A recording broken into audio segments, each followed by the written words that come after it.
ये कह रहे हैं कि संदीप करनाल वाले केस में एसएचओ के खिलाफ कैसे कार्रवाई कराई जाए। जो एसएचओ मौके पर है उसका नाम मनोज कुमार है और वो हर बार ऐसे ही बदतमीजी करता है और सुनील के केस में भी ऐसे ही किया था उसने, करनाल में जो सुनील है। अब ये पहले भी जा चुका है और कच्ची जमानत पहले कराई थी संदीप की। और सुनील के मकान पर भी इसी ने, एसएचओ बैंक का दलाल है ये, जेएसएम की टीम के पीछे डंडा लहरा के ये कहता है इसके पीछे लग जाओ सारे, इनके पीछे। और मौके की वीडियो भी है। भाई एक बात बता दो आप ये देखो साफ साफ मतलब क्लियर है ये कि वो एसएचओ बैंकों का दलाल है। तो आप पहले ही बोल रहे हैं पुलिस वाले हैं तो कराई हैं। तो अब आप बताओ आप क्या कार्रवाई करा? क्या आपको लगता है कि कोई पुलिस का दूसरा अधिकारी इसके खिलाफ कोई कार्रवाई कर सकता है? क्या आपको लगता है कि कोई जुडिशरी इसके खिलाफ कार्रवाई कर सकती है? और अगर हम लोग इस मुकदमे को लड़ने के लिए रोज रोज सारे इकट्ठे होकर जान लग जाएं तो भाई साहब कैथल वाली टीम को मैंने आगाह किया था, कैथल में जो साथी हैं मैंने उनको कहा था, मैं कहा यही सारे लोग हर लड़ाई में आगे मत जाया करो, जिसकी लड़ाई है उसको आगे किया करो और उसको बोलो अपनी टीम तैयार कर लो, तुम्हारी टीम बड़ी खड़ी हो जाएगी, नहीं तो तुम्हारे ऊपर लोग भरोसा करने लग जाएंगे, तुमको ही बुलाने लग जाएंगे, तुम ही आगे आओगे, तुम टारगेट पे आ जाओगे, सबसे पहला तुम रगड़े जाओगे, तुम रगड़े जाओगे तो कह देंगे जी ऊने वही रगड़े गए थारा कौन, मान लो कह देंगे जी बुला रहा है रगड़ दिया था ना कौन छोड़ेगा। लोग तो बुला रहा नहीं सोच रहे के है, हम तो हमने तो कुछ भी नहीं भाई, हम तो सिर्फ बात बता रहे हैं आपको कि जो जो आपके साथ गलत हो रहा है। अब मैं आपको ये कह रहा हूं कि फिर इसका क्या समाधान हो। आज आप सारे जने जाके धरना देने लग जाएंगे, क्या दिन धरना दे लेंगे, क्योंकि एक एसएचओ करनाल में करेगा, दूसरा एसएचओ पानीपत में करेगा, तीसरा एसएचओ फलानी जगह करेगा, चौथा वहां करेगा। हमने वो केस देखे हैं साथियों जहां पर दूसरी पार्टी को कब्जा भी दे दिया था तो भी वापस हमने मालिक को दिलवाया है। ऐसा केसेस भी है, किया है ना वीरेंद्र जी, सिसोदिया जी, ऐसे केसेस है ना, पुंडरी में रहा तो ऐसे केसेस भी हैं। ताला लगा दिया है, ताला तोड़ने में कितना टाइम लग गया है, मालिक पर ताला तोड़वा दो या अपने किसी साथी पर तोड़वा दो। मैं ये कह रहा हूं एसएचओ कूतरू है, कूतरू जो इस टाइप का एसएचओ कह रहा हूं मैं, जो बैंकों का दलाल है, ऐसे कूतरुओं को बोटी डालना पड़ेगा। कोई उसके लठ मारो, या भी आया कूतरू है, आप रोटी बोटी डालेंगे वो हमको गुर्राएगा, रोटी देगा, हम पूछे और क्या चाहिए, बैंक वाला तो पनीर दे,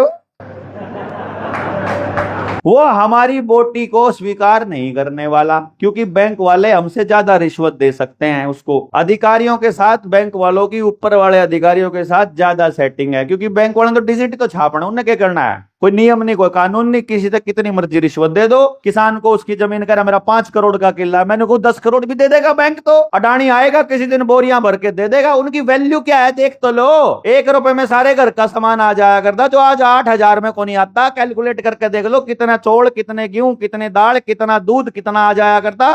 कैलकुलेशन ही करो ना 1 रुपए में, अपने आजादी के टाइम का देख लो या उसके बाद का देख लो, 1968 का देख लो, अपने दादा के टाइम का देख लो, 1 रुपए में मेला घुमाया करता सारा कुंबा, आज वो 8,000 रुपए में भी नहीं आता सामान। मैंने कैलकुलेशन करी थी जिस हिसाब का जो उसका स्टैंडर्ड मानक के हिसाब है। तो मैं ये कह रहा हूं उस रुपए की, उस 5 करोड़ की, उस 10 करोड़ की कोई वैल्यू नहीं है असली धन के बराबर। तो मैं ये कह रहा हूं अगर सारे साथी आप जोर लगा के, सबसे पहले अगर आप हरियाणा के हर गांव में आप सोच के देखो, करनाल में संदीप के साथ अत्याचार हो रहा, आपके पास खबर पहुंच गई, मैं यहां बैठा हुआ जो है वो ट्रेनिंग करने लग रहा, अब एकदम से एक आदमी भाग करके साथी को बता दे कि जी संदीप के साथ ऐसा हो रहा है, आप यहाँ ट्रेनिंग करने लग रहे हैं, फटाफट 1 2 4 जने लाइव चला कर कहता भाई जनता सरकार मोर्चा का ऐलान, सारे गांव जाम कर दो। हर गांव में अगर अपना साथी होगा, हमने एक ही काम करना है, हमको एक बार गैदरिंग दिखानी है, सरकार को यह बताना है कि कदनु सोच रहा हो गया हम फद्दू फिरा, हाँ या लिस्ट है इसका 2 महीने का टाइम है, इसके जवाब दे दे। जब तक इनके जवाब ना आवे, ना कोई मकान कुड़की होगा, ना किसी के घर की नीलामी होगी, ना किसी का कब्जा होगा।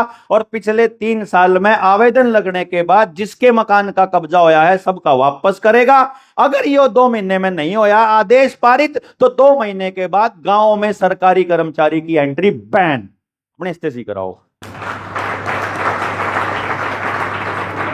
जब हमारे साथी के ऊपर अत्याचार बंगाल में होगा या हमारे साथी के ऊपर अत्याचार यूपी में होगा और बंद हरियाणा हो जाएगा, और अत्याचार हरियाणा में होगा और बंद जो है वो दूसरा गांव हो जाएगा। इनका पूरा सिस्टम जो व्यवस्था, जिस व्यवस्था के भरोसे पे बैठे हैं, इनकी जो दुश्मन को अगर मारना है तो दुश्मन की रसद खत्म करनी पड़ेगी, दुश्मन को सप्लाई जहां से मिल रही है वो खत्म करनी पड़ेगी। दुश्मन की सप्लाई आती है हम लोग कंपनी से जो भी खरीदते हैं उससे। से। कंपनी को जितना प्रॉफिट जाएगा, कंपनी उतनी रिश्वत नेता को देगी, कंपनी उतनी ही रिश्वत अधिकारियों को देगी, कंपनी उतनी ही अपने हिसाब से राज करेगी, कंपनी उसी हिसाब से कानून बनवाएगी, कंपनी उसी हिसाब से दबाव बनवाएगी। उस कंपनी का राज खत्म करने के लिए आपको अपने समाज का राज स्थापित करना पड़ेगा।